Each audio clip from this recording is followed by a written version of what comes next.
There's a moment most people recognize immediately. You know what you want to say? You rehearse it in your head. You feel the weight of it in your chest. And then nothing. You stay silent. You soften the truth. You change the subject. You say it's fine when it isn't. Later, you replay the conversation and think, why didn't I just say it? This book is for that moment. Not for confident communicators. Not for people who love confrontation. But for people who freeze, overthink, or go quiet when words actually matter. You don't stay silent because you don't care. You stay silent because part of you is trying to keep you safe. From conflict. From rejection. From saying the wrong thing and not being able to take it back. This is not a book about being fearless. It's a book about learning how to speak anyway, clearly, calmly, and without betraying yourself. You don't need to become someone else to communicate better. You need a few skills. A better understanding of your silence. And permission to use your voice imperfectly. That's what this guide is for. Introduction: The weight of unsaid things. The cost of silence in a relationship. Imagine sitting across from someone you love, someone who cares about you deeply, and feeling the weight of words you can't quite say. Your throat feels tight, your heart races, and every time you try to speak, the words stick in your throat. You know there's something important to say, something that could change the course of your relationship, but instead, you choose silence. It's as if an invisible force holds you back, making you second-guess yourself. You smile nervously, nodding along to their conversation, while inside, you feel a storm of emotions. You want to speak, but fear takes over, so you remain silent. In that moment, it may feel easier to avoid the difficult conversation.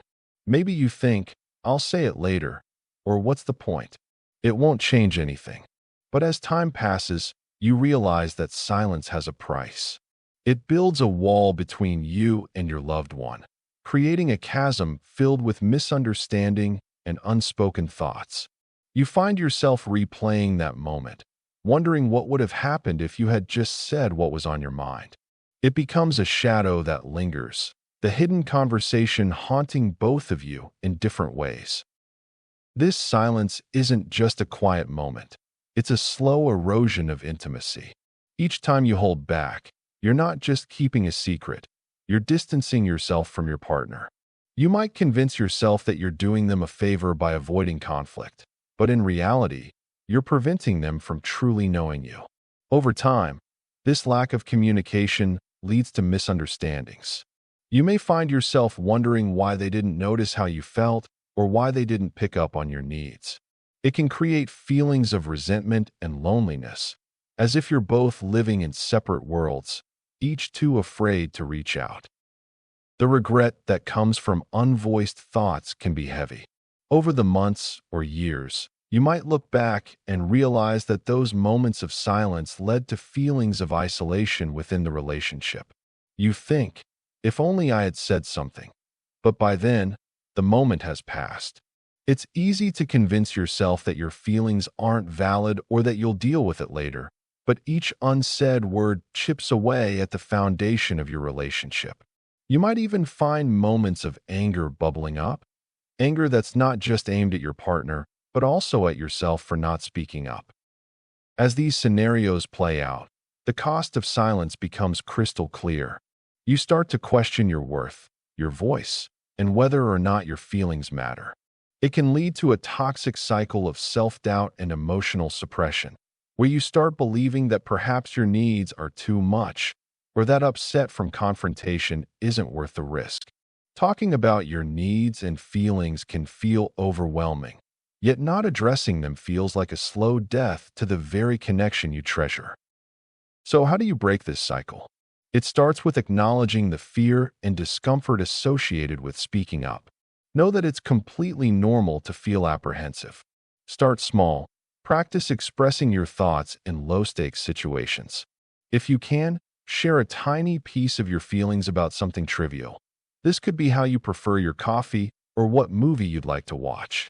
Gradually build your confidence to tackle the bigger conversations. Remember, every time you choose to voice your feelings, you're not just opening up to your partner, you're also reclaiming your own voice. Recognize that your words hold significance, not just for you, but for the relationship too. Make it a habit to check in with yourself and embrace transparency. You deserve to be heard and understood. What this book is and isn't. This book is not a magic fix or a quick trick that will instantly turn you into a communication wizard. If you're expecting a neat set of scripted lines you can drop into any conversation and have everyone nod in agreement, this isn't it. Real communication isn't that simple. It's messy, unpredictable, and sometimes downright scary. What this book offers instead is a friendly guide to help you find your own voice, even when your instincts tell you to clam up. It's about showing up imperfectly, making mistakes, and learning from them without beating yourself up. Unlike many self-help books that promise effortless confidence or just be assertive advice, this book acknowledges something crucial. Saying what matters is hard. If you've been told to just speak up but felt crushed under a mountain of anxiety, self-doubt, or silence, you're in the right place. This isn't about turning you into someone you're not or forcing you onto a stage you don't want to stand on. It's about giving you tools designed for those who freeze, overthink, and avoid conflict because those patterns aren't signs that you're broken. They're just part of how your brain works. You won't find harsh lectures here or pressure to be perfect. Instead, you'll hear someone who's been quiet, who's feared speaking up, and who's learned that the courage to say something starts with small steps. This book respects your real-life challenges and offers practical, doable ways to get a little easier at communication. It also recognizes that sometimes you won't say it right or you'll stumble, and that's okay. That's part of learning, and it's part of being human. The goal isn't to eliminate all discomfort or risk. Those feelings aren't enemies. They are signals that what you want to say is important to you. Instead of dodging or exploding, this book helps you sit with those feelings and find words that feel true, even if they're imperfect. This approach isn't about winning every argument or never making mistakes. It's about communicating so you feel less invisible, less stuck, and a little more free to be yourself in your relationships. Here's some good news.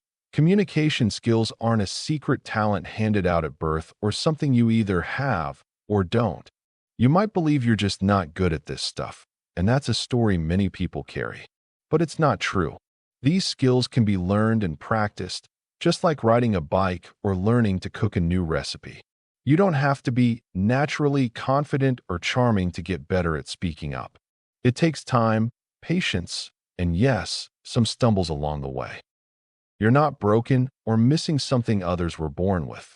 Maybe you've spent years rehearsing conversations endlessly in your head, avoiding difficult talks, or shrinking down to keep the peace. Those survival strategies helped you navigate complicated situations, but they don't have to hold you back anymore.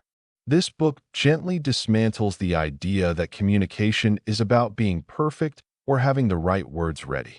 Instead, it focuses on building your confidence bit by bit, by understanding what makes you freeze, overthink, or stay silent, and then practicing new ways to speak up that feel manageable. Think of this book like a steady friend sitting beside you when words feel too heavy. It invites you to try, to stumble, and to try again without judgment.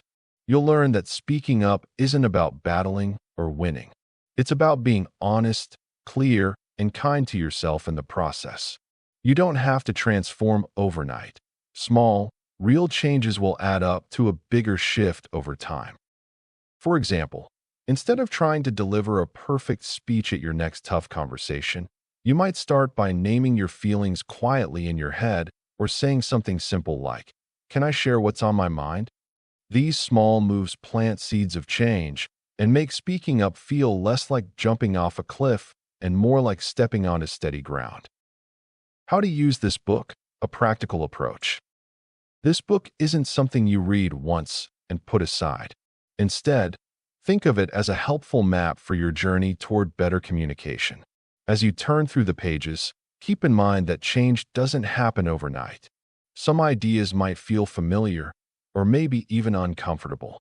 That's okay.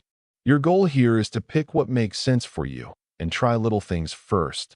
Small steps can lead to big changes over time. Start by approaching this book with curiosity, not judgment. You might find yourself reading a chapter and thinking, "That's not me," or "I already know that." That's fine. The goal isn't to master everything at once, but to find tools that resonate and experiment with them. You might reread a section a few times or set aside a page to come back to later. Remember, this is about gentle progress, not perfection. How you use this book is up to you. Some people like to read it straight through, absorbing everything at once. Others prefer to pick certain chapters that speak to their current struggles. Maybe you're feeling overwhelmed with a specific situation. Skip ahead to the part that deals with that. If something sparks a thought or idea, write it down, even if it's just a note in the margins or a quick journal entry. This helps keep your learning personal and practical. It can also be helpful to pause after each chapter and try out one or two ideas. For example, if the chapter talks about recognizing your patterns of silence or overthinking, practice noticing these moments during your day. See if you can catch yourself before you get caught up in those thoughts or before silence takes over.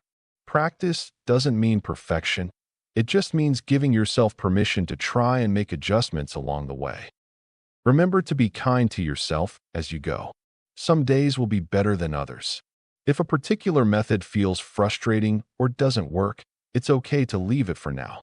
Communication is deeply personal, and what works for one person might not work exactly the same for someone else.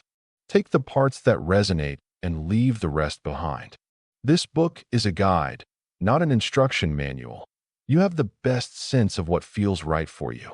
And don't forget, having a little patience and a sense of humor can make the whole process a lot more manageable. If you mess up, say something awkward, or feel like giving up, remember you're not alone. And that's actually part of the learning. Keep a small journal or note system where you jot down your wins, questions, and tricky moments. Over time, you'll notice patterns, growth, and maybe even a few surprises. That's the real goal.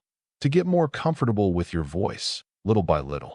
Trust that each step, no matter how small, is moving you forward. And sometimes, the best thing you can do is simply accept where you are and give yourself credit for showing up and trying again tomorrow.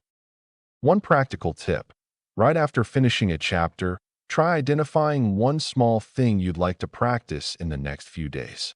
It might be speaking up once during a conversation, setting a boundary you've been avoiding, or even just noticing your thoughts when you want to stay silent. Focus on just that.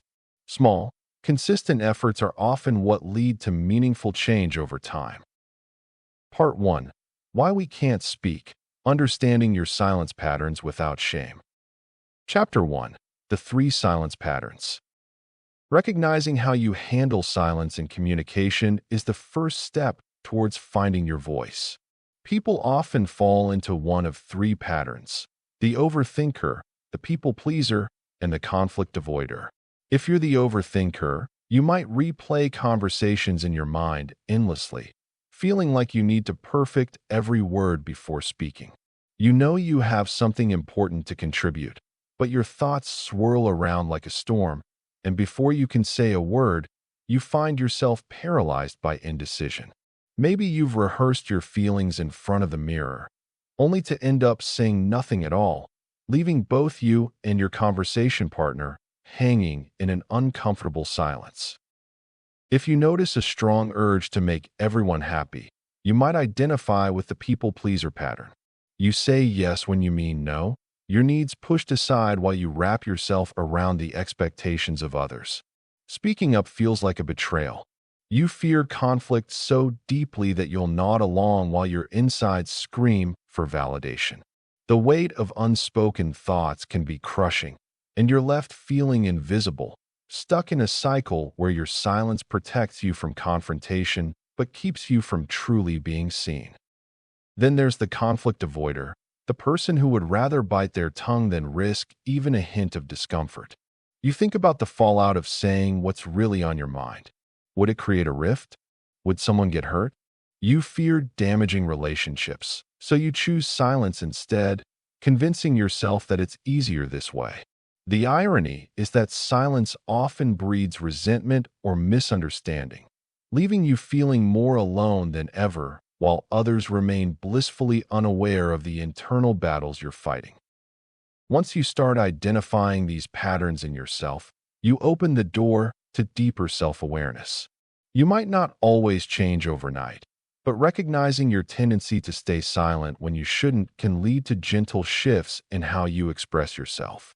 For instance, if you catch yourself overthinking, maybe you can pause and ask yourself, what's the worst that can happen if I just share my thoughts?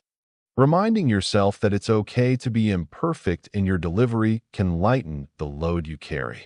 No one expects you to have a perfect script, but sharing your raw feelings, even if they aren't perfectly articulated, can foster connection. Exploring these patterns is not about self-judgment. It's a chance to treat yourself with compassion as you navigate your struggle with communication. You might want to keep a journal, documenting moments when you find yourself clamming up or struggling to be assertive. Write about how you felt in those instances. Acknowledging your feelings without criticism can be liberating. It's a way to validate your experience and recognize that your fears are valid but don't have to hold you captive. As you learn about your silence patterns, remember that everyone has their challenges with communication. The goal isn't to completely eradicate silence, but to understand when it serves you and when it harms you. With time and practice, you'll find that speaking up becomes a little less daunting. Each small step will carry you forward on a path to developing the confidence to express your needs, desires, and feelings without getting stuck in silence. Start small. Maybe practice sharing one observation or thought each day. It doesn't have to be monumental, just a way to flex those communication muscles, gradually making space for your voice to be heard. Chapter 2. What your silence is really protecting. Your silence isn't just empty space where words should be. It's a quiet fortress built to shield something precious inside you. When you hold back what you want to say, it's usually because somewhere deep down, you're trying to protect your feelings, your sense of self, or your safety.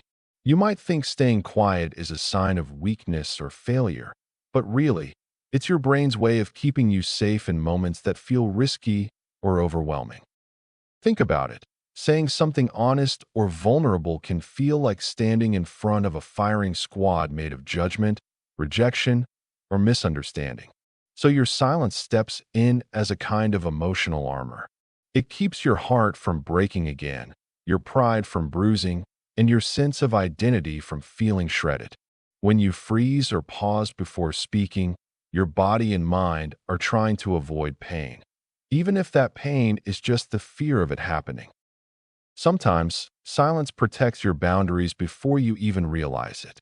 Maybe you haven't said no to something that makes you uncomfortable, but your quiet says, I'm not ready or able to meet that request right now. Even the act of not sharing certain truths can prevent you from being put in vulnerable positions when you're not prepared. It's like an unconscious negotiation, trying to keep you intact while you figure things out inside. Besides emotions and identity, silence can protect your well-being. Not all conversations are safe or healthy right away.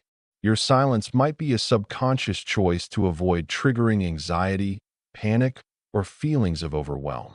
Sometimes your mind is just trying to catch up with the full weight of what's happening. It's not about you being broken, it's about survival. You might hold back because you're still processing, or simply because you don't trust that the timing is right for your truth to be heard without harm. When you think about your silence, try to see it less as a problem and more as a form of self-care, even if it doesn't always feel that way. It's okay, and actually quite brave, to use quiet as a shield. You're not ignoring your voice because you don't have one. You're protecting that voice from being hurt or misunderstood. This shift in perspective can stop you from being harsh on yourself for not speaking up right away. See your silence like a careful gardener tending a fragile plant. You're not neglecting it. You're giving it space and time to grow strong. This understanding can bring you kindness instead of guilt or frustration. It's a way of saying, I recognize that I'm doing what I need to do right now, even if it's not perfect. When you allow yourself this, it opens the door to patience, which is a powerful healer in your communication struggles.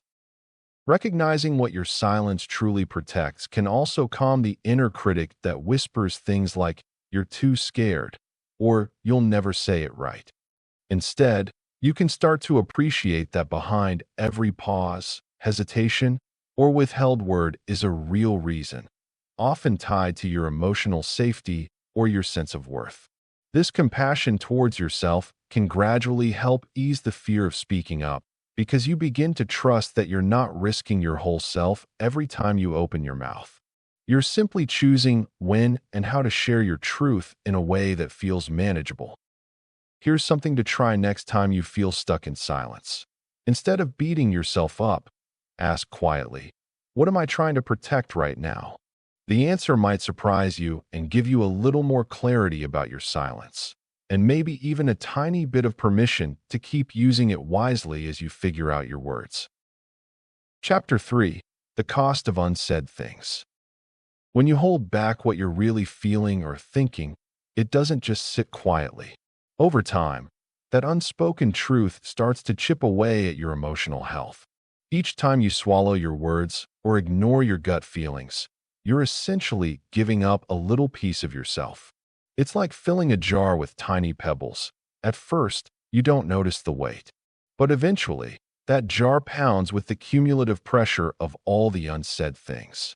You may find yourself snappier, more tired, or utterly drained without understanding why. Silence might seem like a safe choice in the moment, but it often leaves behind a quiet but persistent ache inside that grows louder over time. And it's not just about feeling bad. It influences how you relate to others. When you don't speak your truth, relationships become like incomplete puzzles. The other person might notice that something's off, but can't quite put their finger on it. That gap, that unspoken space, starts to create walls mentally and emotionally. Over time, misunderstandings pile up, and trust begins to fray.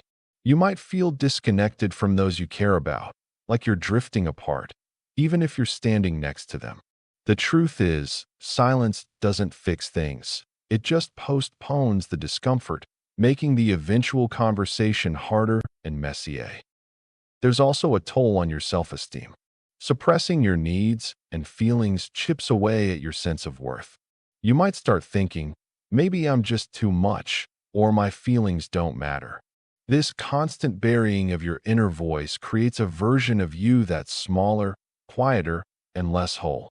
It's exhausting pretending everything is fine when inside you're carrying a heavy weight of unspoken worries and frustrations.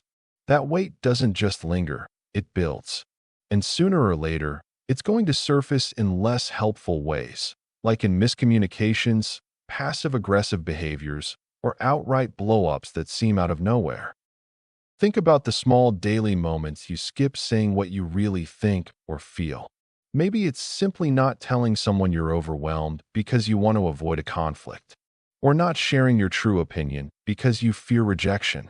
These tiny choices might seem harmless at first, but they have a habit of adding up.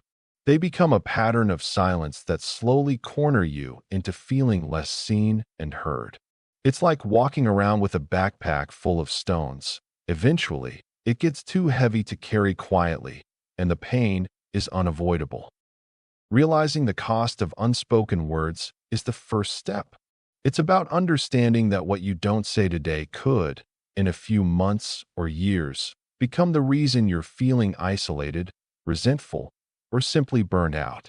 And here's a simple truth. No matter how nervous or scared you feel in the moment, speaking up is often the relief you need.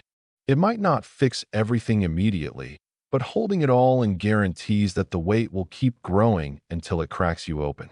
Keep this in mind. Learning to say what matters, even when it's hard, is a slow process, but it's worth every effort you make for your peace of mind and your relationships.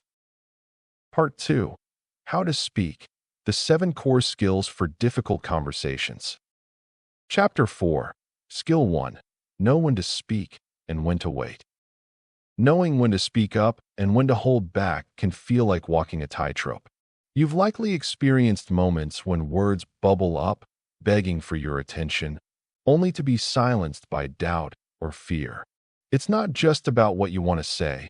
It's about recognizing when the moment is right. Timing adds significant weight to your words. If you speak too soon, you might miss the mark. If you hold back too long, the opportunity could vanish. It's essential to become aware of your internal cues. Pay attention to your emotions, body language, and the reactions of those around you. These clues can guide you toward the right moment to either express your thoughts or stay silent. You might feel your heart race or notice a tightening in your chest when you need to speak. Alternatively, if you notice a sense of calm or hesitation, it may signal that waiting is the better choice. Trusting these instincts is key to improving your communication skills. You can develop the skill of tuning into your feelings and your surroundings with practice. Start by checking in with yourself regularly. Ask yourself how you feel about the situation. Are you anxious about a conversation, excited, or indifferent? When you know what you're feeling, you can make better choices about how to respond. Try taking a deep breath and giving yourself a moment to assess the situation. Look for nonverbal cues in others too. Are they engaged, receptive, or distracted? These signals can help you decide the right moment to speak. If those around you seem open and attentive, it might be a good time to share your thoughts. On the other hand, if they appear busy or distant, waiting could be wiser. Finding the courage to speak up is an essential part of effective communication. When the moment feels right, don't hesitate to voice your thoughts. Use I statements to express your feelings and needs. For instance, saying, "I feel overwhelmed when," is less confrontational than "you never listen." This approach invites a conversation rather than shutting it down. Remember, your voice carries weight, and what you have to say is valuable. When you do choose to speak, aim for clarity. Try to articulate your thoughts clearly and concisely, avoiding unnecessary embellishments. Being straightforward helps convey your message more effectively, and it helps those around you engage with what you're saying. As you practice recognizing your cues and understanding timing, remember that it's okay to be imperfect. Each conversation is a learning opportunity, leading you closer to connecting meaningfully with others. Take a moment today to consider your next interaction. Identify a situation where you might speak up or wait. Trust your instincts and give yourself permission to engage in the conversation. Chapter 5. Skill 2. Start the conversation without ambushing. Starting a tough conversation feels like stepping onto a thin ice rink. You can't help but think, what if this cracks under me? There's this heavy anxiety about how the other person might react, the fear of being misunderstood, judged, or outright rejected. You worry that speaking up will unleash conflict that could shatter the relationship or turn a simple issue into a full-blown argument. It's as if your brain throws a caution flag, warning that silence might keep the peace better than words ever could. Behind this hesitation is more than just fear of confrontation. It's wrapped up in being concerned you'll sound too much, or that your feelings aren't valid enough to deserve attention. Maybe you've told yourself your concerns don't matter, or that you should just let things slide to keep others happy. The fear of rocking the boat sometimes disguises itself as a desire to be nice or easygoing. But beneath that surface lies this quiet dread of losing control over the outcome, or worse, having your truth dismissed altogether. On top of that, many people who freeze before speaking imagine endless what-if scenarios, replaying every possible awkward word or tone in their mind before the conversation even happens. This overthinking builds a wall of pressure that makes the simple act of opening your mouth feel like scaling a mountain. So the reason you freeze isn't because you don't want to speak.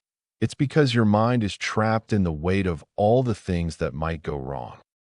What if you could start a hard talk without it feeling like an ambush or a blast of emotional bombs? The good news is you can. The key is to think not about launching into the problem, but about gently inviting the other person into the conversation. Instead of jumping straight into the heavy part, start with something simple and neutral. Check in with a, "Can we chat for a minute?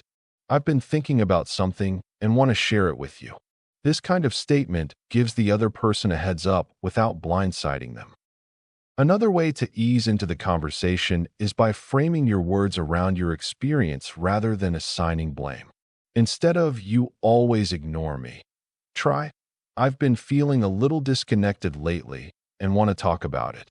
This signals that you're sharing your feelings, not pointing fingers. It reduces the chance the other person will feel attacked right away and puts the focus on connection rather than conflict. Timing is also your friend here. Watch for moments when your listener isn't distracted, stressed, or rushed. You don't have to wait for a perfect moment. That rarely exists. But choosing a time when both of you have some space lets the conversation breathe. If you're worried about coming across as too intense all at once, try breaking the conversation into smaller parts. Share a little, pause, get their thoughts, then continue. This back and forth makes the talk feel more like a dance than a boxing match. Remember, starting the conversation doesn't mean you have to solve everything in one go. Your goal is simply to open the door. Using phrases like, "I want to understand better," or "Can we figure this out together?" invites cooperation. It shifts the energy from confrontation to collaboration. And if you catch yourself feeling the urge to sprint through your points or defend yourself, slow down. Take a breath, make a brief pause, and remind yourself you're practicing, not performing. Trying these gentle nudges in the way you approach difficult talks can change how you feel about starting them. It's less about fixing the situation immediately and more about creating a space where honest dialogue can happen without either of you feeling cornered or caught off guard. Chapter 6, Skill 3, Say what you actually mean. When you speak honestly about what's really on your mind, trust naturally grows. People sense when you're not being genuine, and that creates distance, even if you don't mean it to. Saying what you actually mean may feel vulnerable, but it's the clearest way to show up honestly in your relationships. It helps others understand you better and creates a foundation where genuine connection can flourish. When your words match your feelings, people start to see you as reliable and trustworthy. Over time, this honesty makes interactions less confusing and more straightforward. You don't have to get everything perfect, but being truthful about your thoughts and feelings makes everything clearer and more genuine. Many of us avoid saying what we really feel because we worry about upsetting someone or causing conflict. We might sugarcoat our words or stay silent altogether. But in doing so, we send mixed signals or leave important things unsaid. It's like trying to walk in fog. Nothing feels clear, and misunderstandings build up. When you learn to speak what's true to you, even if it's uncomfortable, you give others a chance to see the real you.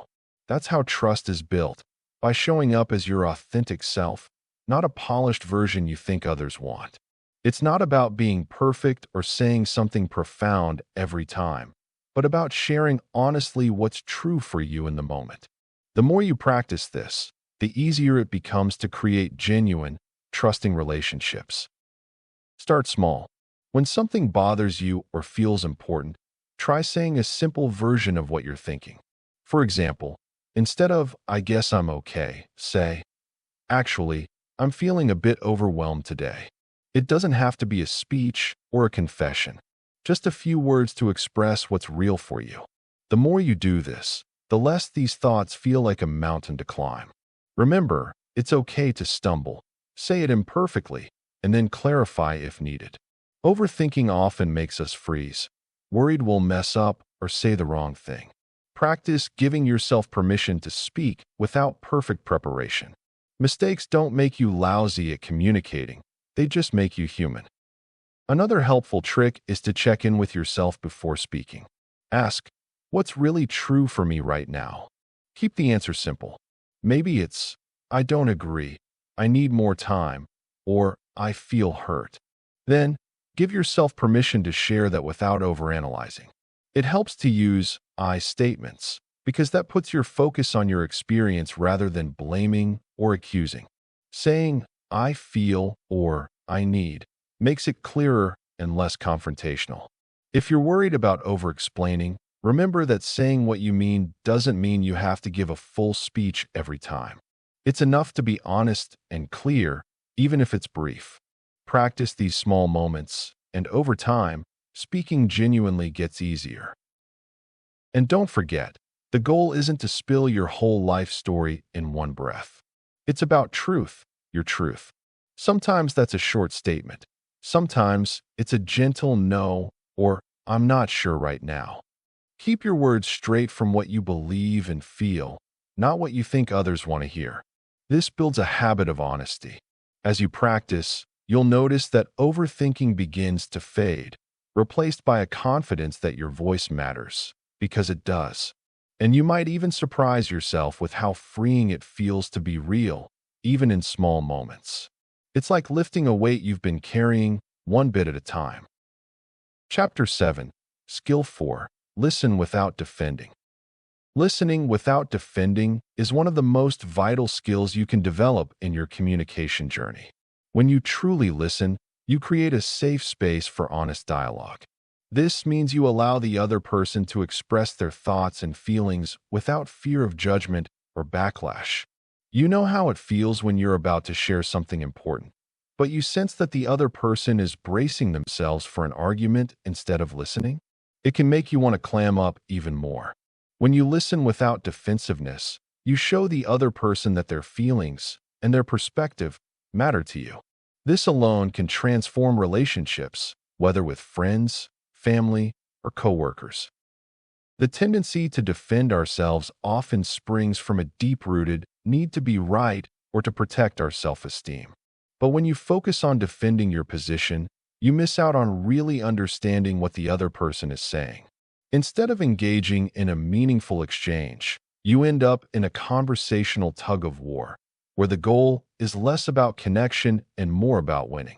Listening without defending allows you to lower your guard, helping to build trust. Without this foundation, it's challenging to have the kind of open, honest conversations that foster understanding. One of the best ways to practice non-defensive listening is to become aware of your internal reactions as the conversation unfolds. Notice the urge to jump in with a rebuttal or to correct the other person's facts. These reactions often happen in milliseconds, but acknowledging them is the first step toward change. Try to take a breath and let those instincts pass without acting on them. Remember, it's okay to feel defensive. It's a normal human reaction. What matters is how you handle that feeling. Another useful tip is to paraphrase what the other person has said before responding. This technique not only shows that you are actively listening, but also gives you a moment to collect your thoughts. For instance, if someone expresses frustration about a project at work, you might say, "So it sounds like you're feeling overwhelmed by the workload. Is that right?" This approach encourages a more collaborative atmosphere, where both parties feel heard. Genuine engagement is essential. It changes the dynamics of the conversation. Lastly, practice validating feelings. Acknowledge the other person's emotions, even if you don't necessarily agree with their point of view. For example, a simple "I can see why you'd feel that way" goes a long way. It signals that you respect their experience, paving the path for more constructive dialogue. Remember, listening without defending isn't about agreeing with everything the other person says. It's about being open and willing to understand their perspective without reacting defensively. So the next time you find yourself in a potentially tense conversation, pause, breathe, and choose to listen. This small shift can lead to significant breakthroughs in how you communicate. Chapter 8. Skill 5. Manage your fear and anxiety. When you feel your throat tighten or your heart race at the thought of speaking up, it's not just nerves, it's fear in full force. Fear and anxiety around communication often come from deep inside, usually tied to past experiences where you felt rejected, judged, or misunderstood. Maybe you once tried to say something important and the other person dismissed you, or you worried so much about the outcome that your mind convinced you to stay silent for your own good. These moments build a quiet, stubborn voice inside you that warns, if you speak, something bad will happen. It's easy to think that your fear means you just can't handle conflict or that you're weak, but that's not true. Fear is a survival instinct kicking in, trying to protect you from emotional pain or social rejection. When you're faced with the possibility of disagreement, embarrassment, or even just the unknown, your brain can react the same way it would to a physical threat. The fight, flight, or freeze response kicks in, often making your body tense and your mind spin with worst-case scenarios. This is why the simple act of saying what you need or feel can suddenly feel like standing on a stage in front of thousands with all eyes glaring at you. Your history, your personality, and the messages you've absorbed from family, friends, or society shape how intense this fear feels. If you grew up in a household where emotions weren't safe to express or where conflict always exploded into something big, your brain learned that staying quiet was the better option. Or maybe you've been told repeatedly that you're too sensitive or that your feelings are too much, making you doubt yourself whenever you try to speak up. This creates a cycle where fear convinces you to stay silent, and silence convinces you the fear was right all along. But knowing this cycle helps you start peeling it apart. One of the first things to remember is that fear doesn't have to disappear for you to speak up. It just needs to take a back seat. You can acknowledge the fear and still choose to speak. It's like having a nervous passenger beside you on a road trip. Acknowledge their worries, but keep driving anyway. A simple practice is to name the fear when it hits. Instead of letting the feeling swirl into a storm of, "I can't," try saying to yourself, "This is anxiety telling me I might get rejected, but I can still say what I need." Recognizing the fear as just a feeling, not a fact, gives you more power over it. Another way to manage anxiety is to ground yourself by focusing on your breath and your body. When fear spikes, your nervous system is kicking into high gear, making your thoughts race and your muscles tense. Taking slow, deliberate breaths helps calm this response. Try breathing in for 4 seconds, holding for 4, and breathing out for 6. Doing this a few times can lower your heartbeat and give you a tiny pocket of calm to think clearly instead of spiraling. Pairing this with feeling your feet on the floor or your back against a chair can help remind your brain that you're safe in this moment, even if saying the words feels scary. Reframing your fear toward curiosity can also shift your mindset. Instead of focusing on what could go wrong, ask yourself, what do I want to understand better? Or, what's the smallest step I can take to be honest here? This breaks down the big, scary picture into manageable chunks. For example, rather than planning to have a big talk, you might decide to start with a simple statement like, "Can I share something I've been thinking about?" This piece-by-piece approach makes the process less intimidating and helps you feel more in control. Remember, anxiety is part of the process for almost everyone who feels stuck when speaking up. Your goal isn't to become fearless, but to build trust with yourself that you can handle the discomfort without it shutting you down. The more you practice managing these moments, the easier it gets to move through the fear rather than be paralyzed by it. One practical tip to try before your next hard conversation is to spend 5 minutes visualizing yourself speaking calmly and being heard. This mental rehearsal doesn't have to be perfect or even dramatically different from reality. It just creates a small mental path for your brain to follow when things get tough. Chapter 9, Skill 6, Handle Pushback and Difficult Responses. Pushback, whether it's a comment, a question, or even a defensive response, is just part of talking to another person. Sometimes, you'll sense resistance before words even come out. That tension in the air, the slight tightening of the other person's jaw, or their tone shifting subtly. They're giving you a little warning sign that things might get uncomfortable. This doesn't mean your words are bad or wrong. It just means they're human reactions. Recognizing this helps you see that pushback isn't a sign that you failed. It's a natural part of conversations. When you're prepared mentally, you can approach these moments with a little more kindness and less frustration. Preparing your mind for this reality means reminding yourself that everyone has their own fears, insecurities, and ways of defending themselves. The other person's pushback is often more about them than about what you said. It's easy to feel defensive or get caught up in trying to win the conversation. Instead, try to view pushback as a sign that a boundary or a truth has been gently touched. That shift in perspective can soften your response and help you stay grounded. Remember, if you're calm and compassionate, you're more likely to turn a difficult response into a moment that can lead to genuine connection rather than further distance. Think of pushback as a kind of test. Can you stay steady? Can you listen without jumping to defend yourself? It's like practicing a little emotional yoga, stretching your patience and compassion muscles. When you expect pushback, it won't feel like such a surprise. Instead, it becomes a sign that you're pushing into meaningful areas, things that might be uncomfortable for others too.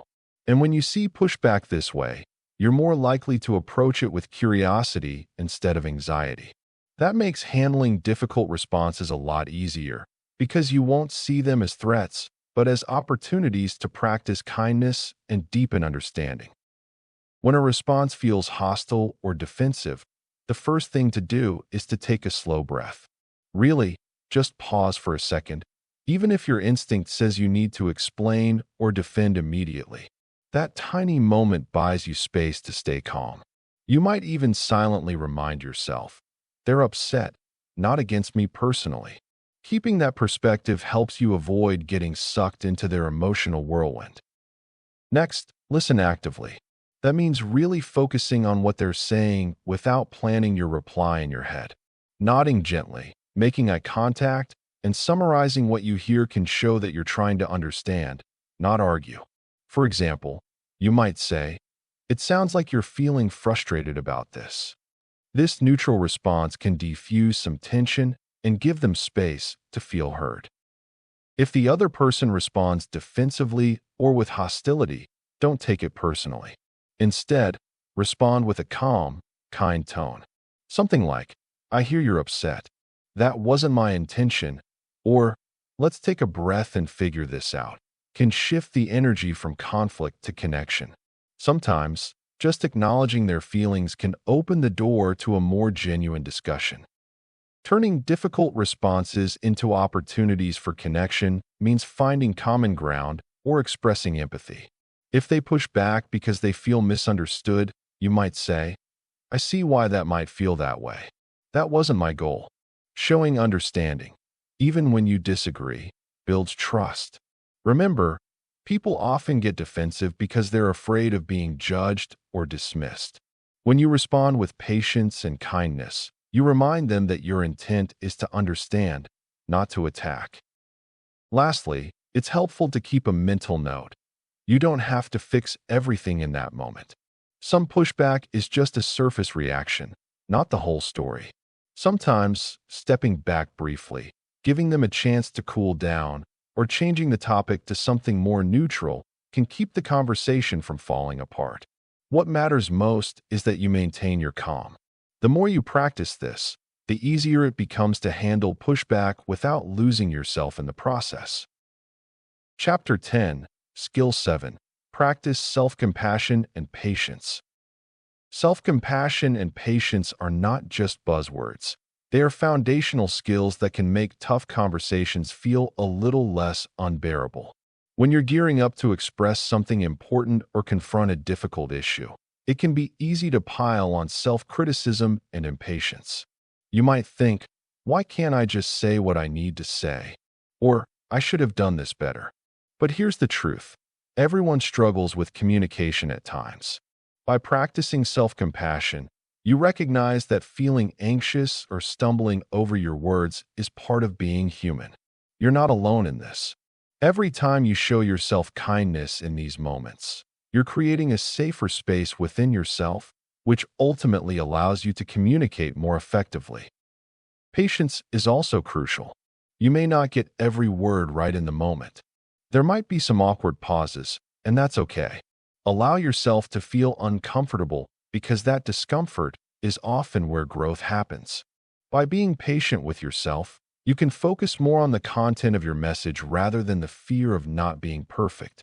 Remember that change isn't instant, and when you're working on speaking up, it takes practice. Each conversation is an opportunity to learn.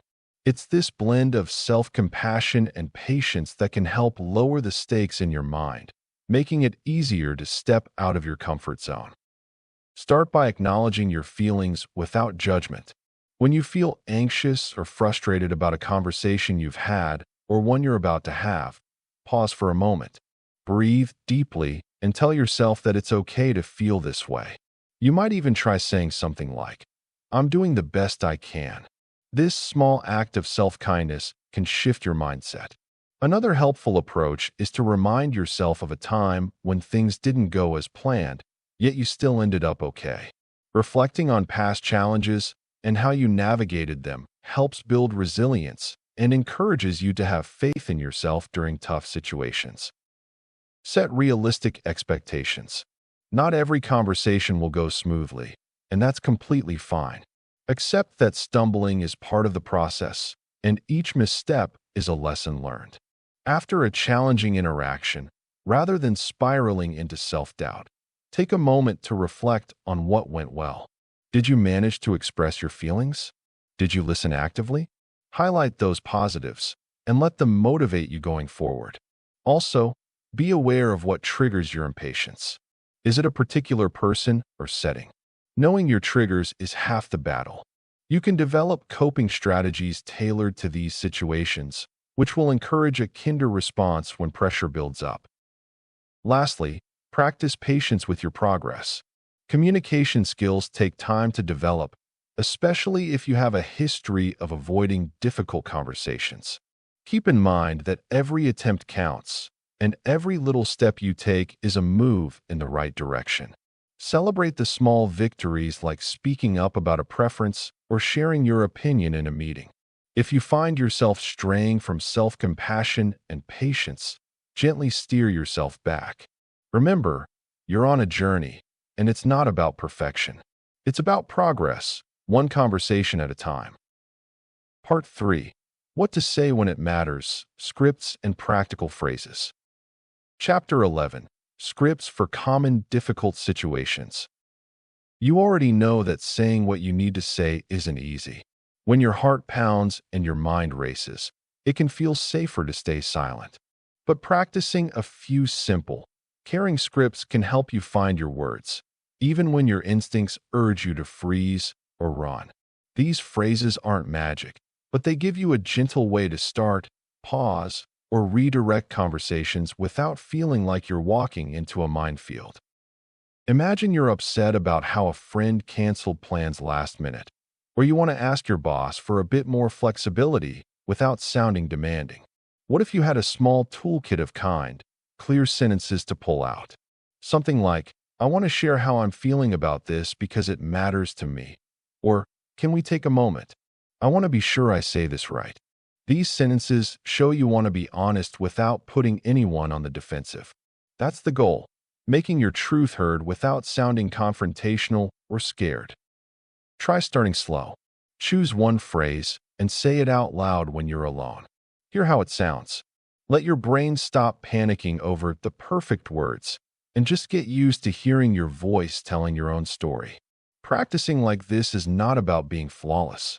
It's about showing up for yourself in conversations where you usually stay quiet. When you do this enough, those difficult moments won't feel quite so terrifying anymore.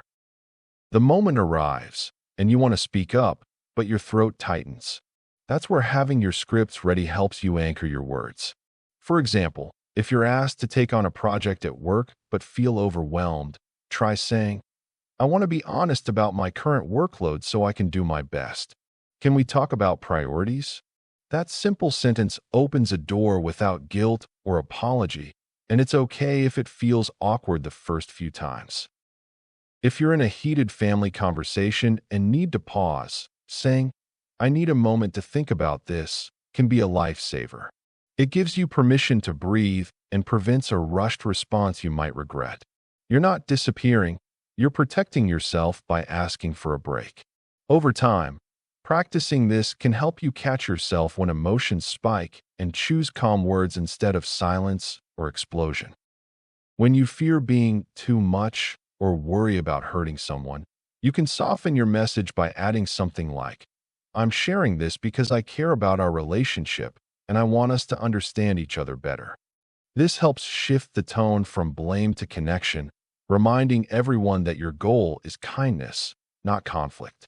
Try saying it slowly and with gentle eye contact. It's surprising how much this helps soften the moment for both sides. It's normal to stumble or sound unsure. That doesn't mean the words are wrong or that you're failing. Real courage is showing up despite the messiness.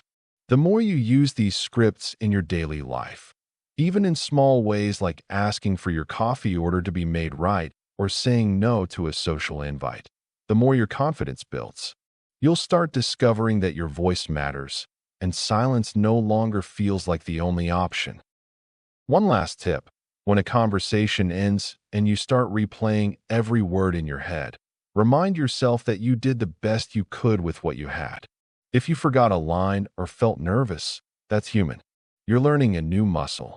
Reflect on what felt right, what didn't, and carry that forward instead of getting stuck in the what-ifs. This gentle practice is how your voice grows stronger. Chapter 12. How to adapt scripts to your context. When you have a script that feels like your best shot at saying something hard, it can be tempting to stick with it, no matter what. But real conversations aren't one size fits all. Different people, different moods, different settings. Each demands a tweak here and there. The trick isn't to memorize a perfect sentence and recite it like a robot, but to make your words fit the moment. Think of your script as a flexible tool, not a rigid rulebook. It's about keeping your heart in the right place while adjusting your words so they come across authentic and natural. For example, if you're saying no to a friend who keeps asking for favors, you might start with, "I really want to help, but I can't right now." If you're talking to your boss about workload, a simple, "I need a little more time on this project," can be tweaked to sound more like you rather than a canned phrase. You don't have to rewrite everything each time, but small changes can make your words feel more genuine. Pay attention to how you naturally talk in different situations and bring that into your scripts. It's okay to use your own voice, your tone, your rhythm, so it doesn't sound forced or awkward. Adapting isn't about losing your authenticity. It's about making your words fit the context. If you're feeling nervous, soften your language or add a little humor if that's your style, like, "Honestly, I'd rather do just about anything else right now, but I've got to say this." If you're in a serious conversation, you might choose more straightforward words. The key is to read the situation, check in with your feelings, and then adjust your wording accordingly. Over time, this flexibility becomes second nature. The more you practice, the more you'll feel confident that you're speaking your truth in a way that rings honest and feels right. Customizing your scripts can be as simple as changing a word or two, or adjusting your tone. More calm, more assertive, more gentle. It's also about matching your language to your comfort level. If you're not ready to sound super confident yet, that's okay. You're just making tiny shifts gradually. Doing this helps you stay true to yourself without feeling overwhelmed by a perfect script that sounds completely disconnected from who you are. When you're adapting scripts, it's crucial that your words don't feel like a script. They need to flow naturally. Otherwise, it's easy to sound fake or stiff, which defeats the purpose entirely. To make phrases sound natural, start by saying them out loud before you actually need to use them. Hearing yourself can reveal whether they sound like you or if they feel forced. If a phrase sounds awkward when you say it, tweak it until it feels more like your voice. Keep it simple, clear, and direct, but with your own flavor. Another helpful trick is to add small personal touches.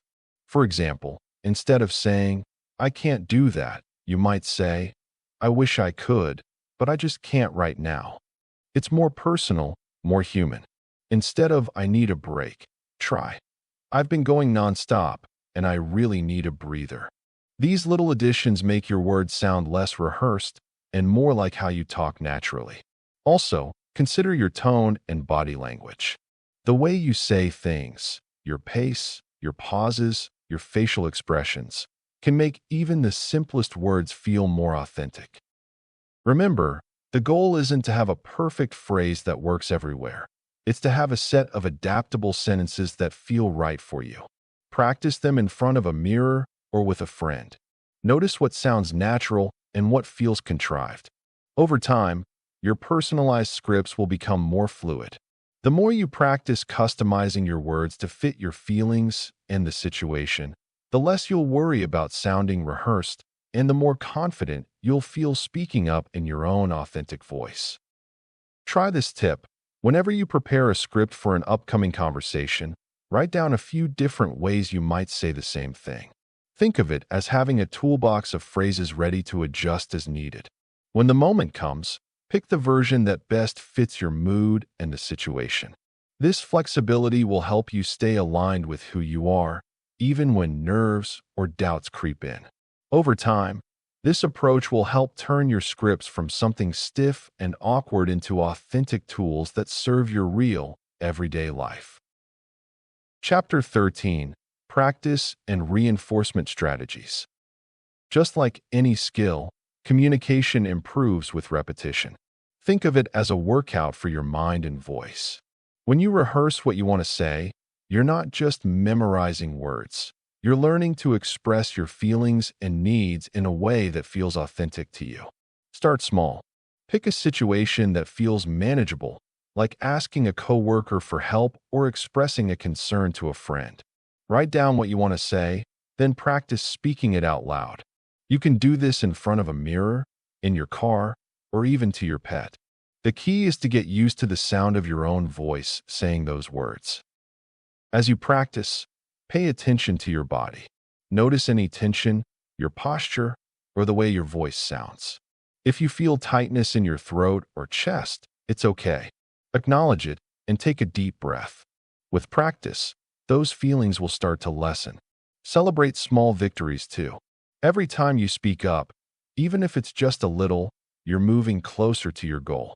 Over time, these scripted conversations will feel less scripted and more like you having a genuine discussion. Journaling can be a powerful tool. Writing down your thoughts and feelings about communication can help clarify what you want to say and how you want to say it. You might jot down what went well or what felt challenging after each attempt at speaking up. Over time, you'll see patterns emerge that can guide your practice. Visualization is another great technique.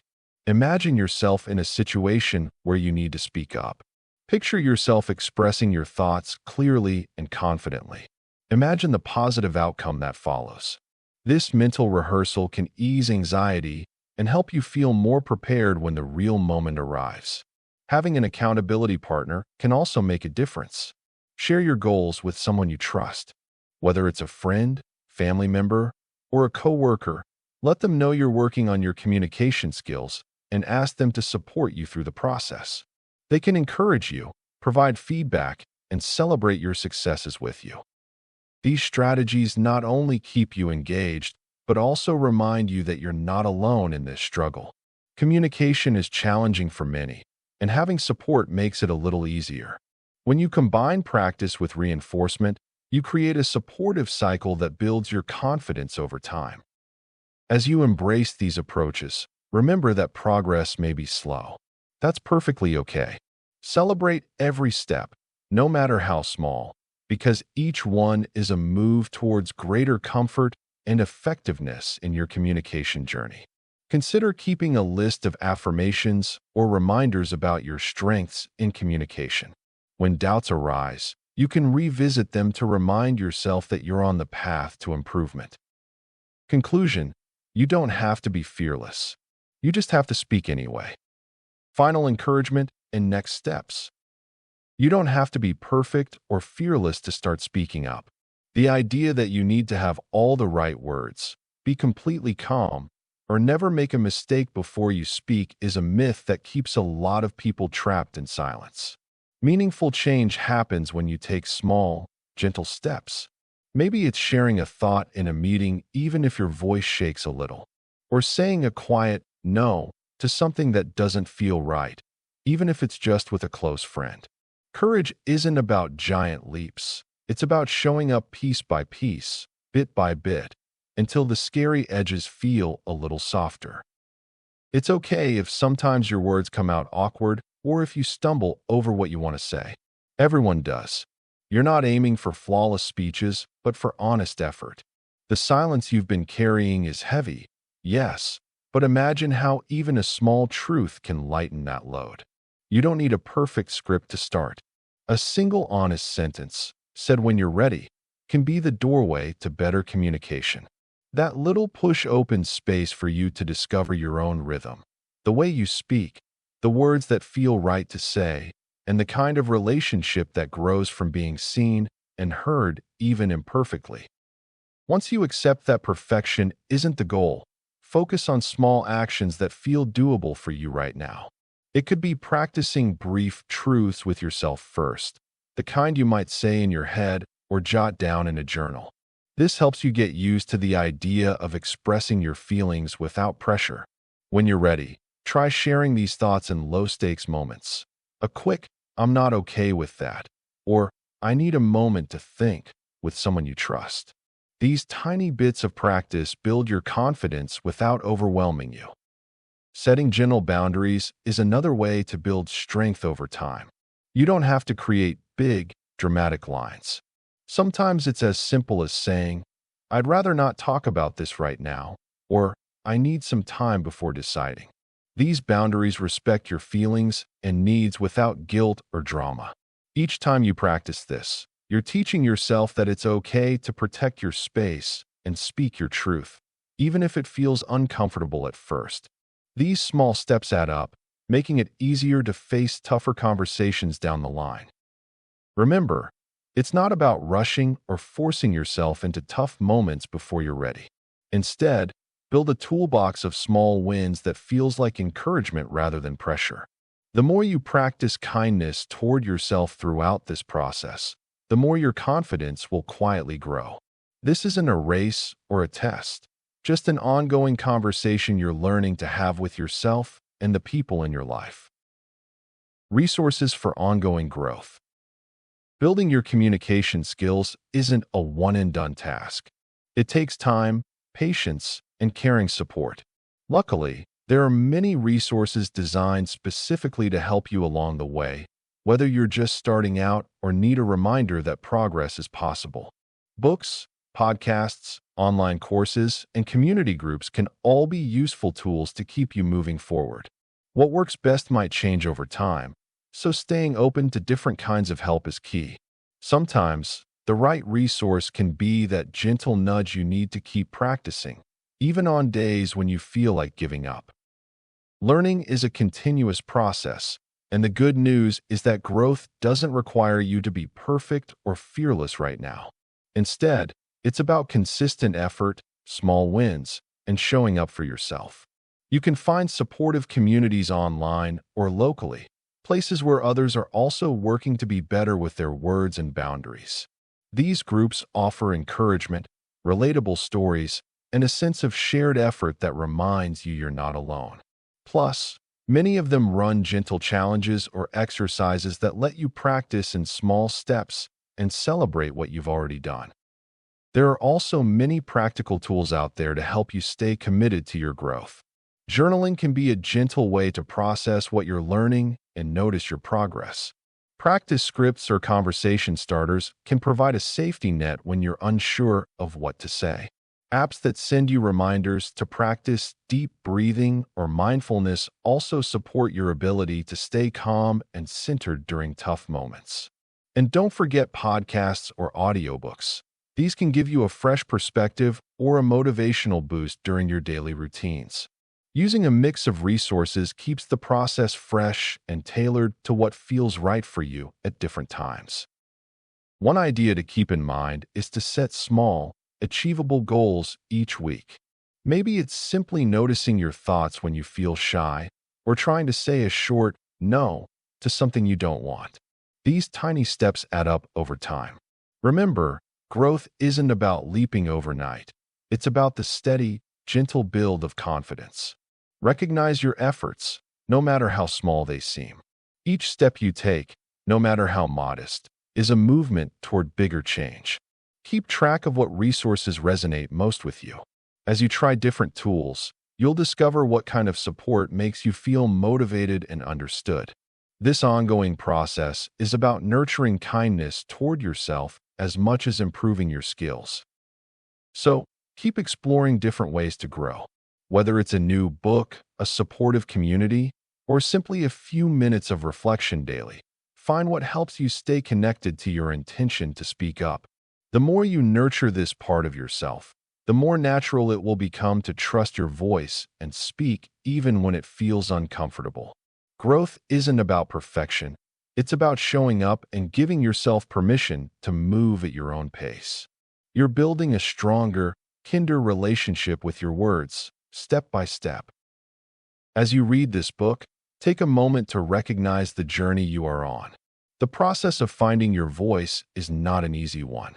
Many of you may have felt like you were born with the innate desire to stay quiet, even when every part of you wanted to speak up.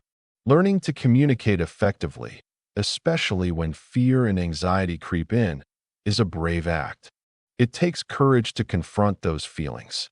For every time you felt your throat tighten or your heart race when faced with a conversation, you are not alone. You have fought that battle, and for that, I am grateful to you. Your willingness to read these words means you want to break free from the silence that has held you back. Remember, each small step counts, and each attempt to express yourself is worth celebrating. It's important to acknowledge that none of us are perfect communicators. I've had my fair share of messy conversations where I stumbled over words or regretted what I said. Those moments reminded me that communication is a skill we develop over time, not something we either have or don't have. Embrace your imperfections. They are part of your story. You don't need to achieve perfection to improve. Mistakes are stepping stones toward progress. Don't let the fear of being wrong keep you silent. Instead, think of every conversation as an opportunity to learn and grow. Be kind to yourself in this process. When you feel pressure to say everything perfectly, give yourself permission to make mistakes. Keep trying, and remember that what truly matters is your willingness to express your thoughts and feelings, imperfect as they may be. When it comes to speaking up, allow yourself to be a work in progress. Remember, even small victories matter. If you find the courage to say one more word or to voice a thought that's been lingering, celebrate that. Over time, these small acts will build your confidence. You've got this. Keep pushing through and know that the world is waiting to hear what you have to say. Appendices, additional resources, and exercises. Glossary of key terms. When you're nervous about speaking up, words can feel like a jumbled mess floating in your mind. Understanding some basic terms gives you a toolbox to unpack those feelings and figure out what's really going on. Think of these words as signposts that help you notice what's happening inside you and in the conversation, instead of just reacting on autopilot. This clarity can calm your brain and make you feel more in control, even when your heart is racing or your thoughts are spinning. For example, when you know what assertiveness means, you're less likely to confuse it with aggressiveness. Assertiveness is about standing up for yourself respectfully, while aggressiveness pushes others away. Recognizing these differences lets you aim for the kind of communication that builds connection instead of causing defensiveness. Another word you'll hear a lot is boundaries. Boundaries aren't walls to shut people out. They are simply limits you set to protect your emotional space.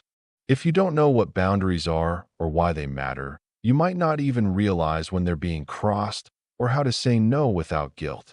Once you grasp the idea, it's easier to practice saying, "I'm not comfortable with that," or "I need a little space," even when it feels scary. That's a real step forward. When conversations feel overwhelming, having words to describe what you're facing can make a huge difference.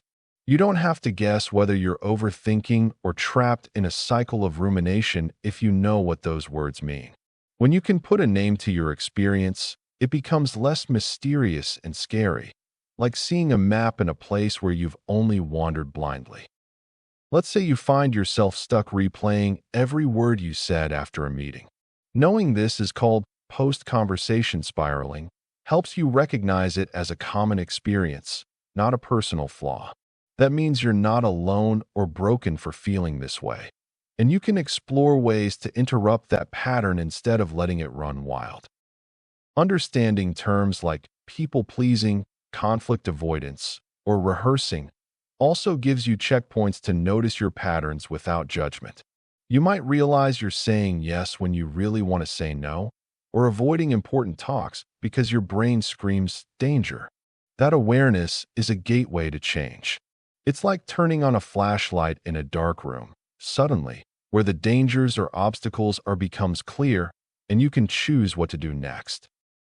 So, the next time your inner critic tells you you're just not good at communication, remember that it's not about being naturally gifted. It's about learning the language, the terms, the feelings, the struggles, so you can better understand yourself. That makes you braver and more confident to say what matters, even when it feels impossible. Try jotting down any new word or phrase you come across related to communication. Keep a small list or journal and add a quick note about what it means to you or how you experience it. This little habit will build your vocabulary of feelings and actions, giving you tools to unpack tough moments and move through them with more ease. Self-assessment checklists. To start understanding how you handle conversations, take a moment to honestly reflect on your typical reactions. Do you find yourself hesitant, unsure of what to say, or pause too long before responding? Maybe you often have a clear thought, but second-guess it, rewriting in your head what you should have said later. Recognize patterns. Do you avoid expressing your needs or feelings, especially in conflicts or difficult conversations? Paying attention to these tendencies helps you start seeing where your natural responses lean towards silence or overthinking. It's not about judgment, but awareness. Your first step towards change begins with understanding your current communication habits. To really get a grip on your progress, use checklists that guide you through regular self-evaluation. These checklists serve as both mirrors and maps.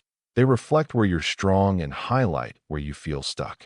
By reviewing them weekly or after key conversations, you can notice patterns emerging and celebrate small wins. For example, do you notice more instances of raising your hand instead of staying silent? Are you catching yourself before overanalyzing every word? Or perhaps you're realizing that hesitation is still your default in certain settings. Keep track of these moments, not to shame yourself, but to clear the way for ongoing growth and to see that change isn't just a dream, but something you can actually notice happening over time. Tracking your journey doesn't mean you need fancy charts or complicated journals. Even a simple checklist on a sticky note or in your phone can do the trick. You might include prompts like, "Did I speak my need today? Did I pause and think before speaking? Or did I catch myself avoiding the topic?" When you review these regularly, you'll notice the subtle shifts. You'll also see what tends to trip you up, like fear of judgment or worry about causing conflict. Recognizing these patterns gives you concrete clues for what to focus on next. Remember, this isn't about perfection, but about noticing there's something to work on and being gentle with yourself as you do. Here's a practical tip. Create your own simple self-assessment questions after conversations. For example, ask yourself, did I hold back what I truly wanted to say? Did I feel anxious or shaky? Did I start to overthink what might go wrong? If your answer is yes, that's a sign you're still caught up in those old patterns. But if you start catching yourself early, it becomes easier to gently redirect yourself. Over time, these small checks build awareness, which is the foundation for speaking up more confidently. It's like tuning a radio. Every time you notice when the signal gets fuzzy, you can fix the dial a little more. And with patience, you'll find your confidence gradually improving, one honest check-in at a time. Practice exercises for each skill. You've probably found yourself in a situation where something needed to be said, yet silence filled the space instead. Take a moment and think about a specific time when you felt this way. Maybe it was during a conversation with a friend who was sharing something personal, or at work when a colleague put forth an idea you disagreed with, but you stayed quiet. Remember the feelings that swirled within you. Was it frustration, anxiety, regret? These feelings are valid and common. Jot down a brief description of this moment. What was at stake? What did you feel in your body?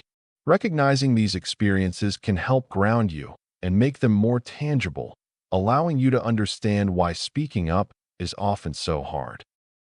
Once you've reworded your message, practice saying it out loud. It may feel strange at first, but that's okay. You're using muscles you might not have engaged in a while. If possible, find a supportive friend or family member to role-play with. Use that moment to refine your delivery, focusing on maintaining eye contact and a calm voice. This feedback can be invaluable, opening your eyes to how straightforward and impactful your words can be. Remember, it's a process, so be patient with yourself. With practice, speaking up can turn from a source of anxiety into a way to express your needs and foster connection with others. You hold the power to create change with your words, and that's something truly worth embracing. Before we end, I want to leave you with this. If you've struggled with silence, it doesn't mean you're weak. It means you learned early that speaking had consequences. Maybe it caused conflict. Maybe it led to misunderstanding. Maybe it felt safer to hold things in. But silence has a cost. Unsaid things don't disappear. They turn into distance, resentment, and self-doubt. If this book helped you name what's been stuck inside you, even a little, then it's done its job. You don't have to say everything perfectly. You don't have to say it all at once. You just have to start telling the truth one conversation at a time. Speak gently. Speak clearly. Speak sooner than you normally would. And when fear shows up, as it will, remember, you don't need to be fearless. You just need to speak anyway. Thank you for listening.